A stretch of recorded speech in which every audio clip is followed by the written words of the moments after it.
because yabona uma ufunda lapha ufunda khona uba umfundisi kulithi iBhayibheli bonke abamemukelayo lithi wabapha ini mhlawumbe amandla nje uyadinga mhlawumbe yona into shoda ngayo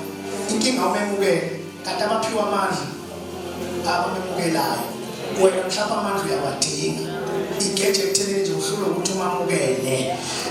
abanye ukuze kutshele ukuthi basemamukela ade semphamisa izandla uvele nje ujabulise ukuphamisa izandla uyaguqa kanti umamukele uJesu ecela bazalwane levusela lingapheli noma ngabe kuthiwa kade-ke walandela kodwa kungake bamukela ngathi ungasuka ubuyela abantu ebese ubheka mhlawumbe amandla lawo wona kudingeka uthando ngesikhala kini nje sesingathanda sasenze konke ikakhulu bazalwane thokozela ukuthi amagama enanjani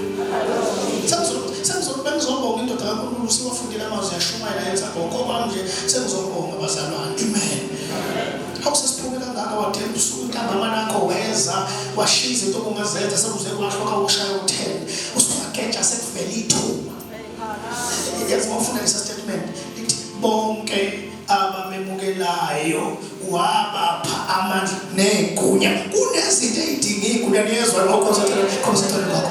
njalo njalo ushoti ngegunya nje lokwenza lento kunezinto ezishota ngalo bazalwane negunya nje ukuthi ukwazi ukwenzeka